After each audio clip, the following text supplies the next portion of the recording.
Hello all, welcome back to my channel. எல்லாரும் எப்படி இருக்கீங்க? அதுக்கப்புறம் எல்லாருக்குமே பிலேட்டட் தீபாவளி விஷஸ். ஸோ தீபாவளிக்கு முன்னாடி நாள் எங்கள் வீட்டில் நிறைய ஒர்க் இருந்தது. பெரிய ஒர்க்கே இந்த வுட் ஒர்க் தான். அது நடுவில் கொஞ்சம் பெண்டிங் இருந்ததுனால அந்த ஒர்க் எல்லாமே பார்க்க வந்திருந்தாங்க.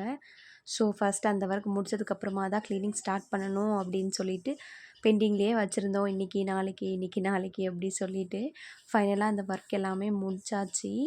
ஸோ ஒரு ஒர்க்கு பார்க்க வந்ததுக்கு நிறைய வேலை வந்துருச்சு. இந்த வேலை இருக்குல்ல, ஸோ அது கூட இதுவும் பண்ணிக்கலாம் அப்படின்னு சொல்லிட்டு அப்படியே எல்லா வேலையும் தள்ளி தள்ளி போட்டு போகிற மாதிரியே இருந்துச்சு. ஸோ வெளியில் ஃபஸ்ட்டு க்ளீன் பண்ணிவிட்டு அதுக்கப்புறமா என்ன தான் நம்ம டஸ்ட்டை தொடச்சாலுமே தண்ணி ஊற்றி கழுவுற அளவுக்கு க்ளீன் ஆகாது அப்படிங்கிறதுனால ஃபுல்லாகவே நீட் பண்ணிவிட்டு அதுக்கப்புறமா தான் தண்ணி ஊற்றி நல்லா வாஷ் பண்ணி எடுத்துட்டோம். முருங்கை இலை பவுடர், கருவேப்பிலை பவுடர் இது எல்லாமே வீட்டில் காலி ஆகிடுச்சி. மறுபடியும் அது ப்ரிப்பேர் பண்ணலாம் அப்படின்னு தான் எல்லாமே நல்லா காய வச்சு எடுத்து வச்சுருந்தோம். பட் 2 டேஸாக நல்லா மழை, அதனால் அந்த லீஃப்லாம் கொஞ்சம் வெட்டாக இருந்ததுனால லைட்டாக ரோஸ்ட் பண்ணிவிட்டு ஒரு 5 to 10 மினிட்ஸ் மட்டும் வெயிலில் நல்லா காய வச்சு பவுட்ரு பண்ணால் நல்லா கிறிஸ்பியாக இருக்கும் அப்படிங்கிறதுனால தான் மாடியில் காய வச்சுருந்தோம்.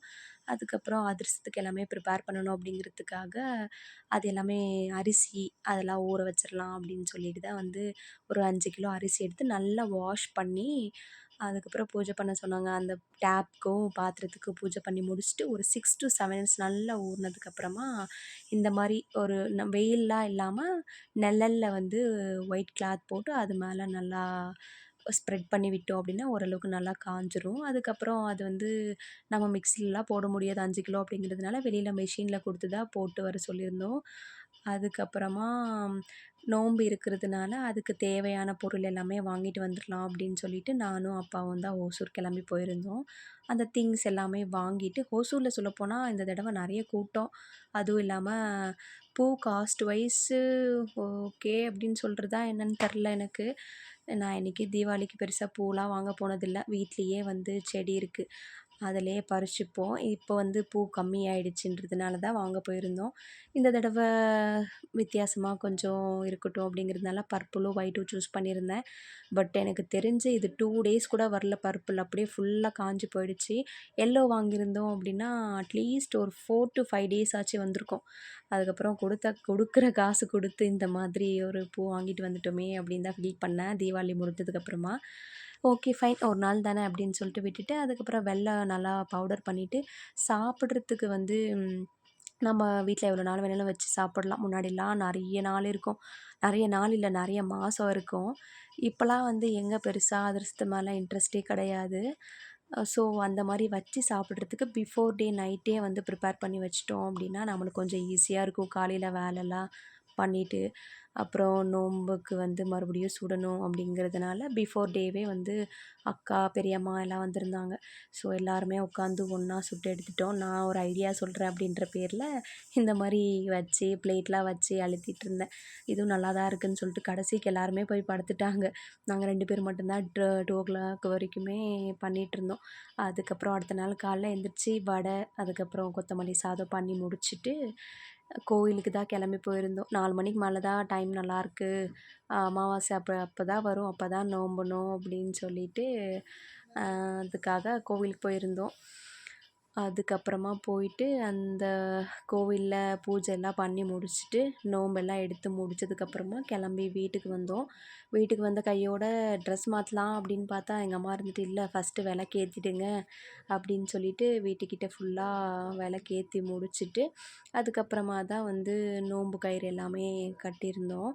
ஸோ நம்ம அப்படியே மறந்துடுவோம். பட்டாசு வெடிக்கிற அவசரத்தில் நைட்டு 10 11 மணி ஆனாலும் வெளியிலேயே தான் இருப்போம். மறுபடியும் வீட்டுக்குள்ளே கயிறு கட்டுறதுலாம் கஷ்டம் அப்படின்னு சொல்லிட்டு அந்த கயிறு கட்டினா அட்லீஸ்ட் ஒரு 3 டேஸ் ஆச்சும் இருக்கணும். இப்போல்லாம் அடுத்த நாள்லாம் ஒர்க்கு போகணும் அப்படிங்கிறதுனால 1 டே மட்டும் கட்டிட்டு காலையில் கழட்டி வச்சுட்டு அதுக்கப்புறம் அடுத்த நாள் நான்வெஜ் செய்ய ஆரம்பிச்சிருவாங்க. ஒரு ஊரில் ஒரு மாதிரி. சில ஊரில் நான்வெஜ் செஞ்சதுக்கப்புறமா தான் இந்த மாதிரி தீபாவளி கொண்டாடுவாங்க. நோன்பு எடுப்பாங்களான்னு தெரில. பட்டு எங்கள் ஊர் சைடு ஃபஸ்ட்டு நோன்பு எடுத்ததுக்கப்புறமா 1 டே விட்டு அப்படி இல்லைன்னா ஒரு 3 டேஸ் விட்டுட்டு தான் வந்து நான்வெஜ்லாம் செய்ய ஆரம்பிப்பாங்க. அதுக்கப்புறம் அண்ணா வீட்டுக்கு தான் கிளம்பி போயிருந்தோம். போயிட்டு அண்ணா வந்து பட்டாசுலாம் வாங்கி வச்சுருந்தாரு. கொஞ்சம் இந்த தடவை வித்தியாசமா இருந்துச்சு. தீபாவளி இன்ட்ரெஸ்ட் இல்ல அப்படின்னு சொல்லிட்டு ட்ரெஸ் எடுக்கவே இல்ல. ஏதோ ஒரு டாப் மட்டும் எடுத்து விட்டுட்டேன். ஆ அதான் ஆனா இந்த பட்டாசுலாம் பார்க்கும்போது நான் வந்து சின்ன குழந்தையாவே மாறுன மாரி இருந்துச்சு. பசங்க கூட அந்த அளவுக்கு ஹேப்பியா செலிப்ரேட் பண்ணாங்களான்னு எனக்கு தெரில. பட் நான் அந்த வித்தியாசமா பார்த்தது ரொம்ப எக்ஸைட்டட் ஆயிட்டு, எல்லாமே வாங்கி வாங்கி நான் தான் வெடிச்சிட்டுருந்தேன்.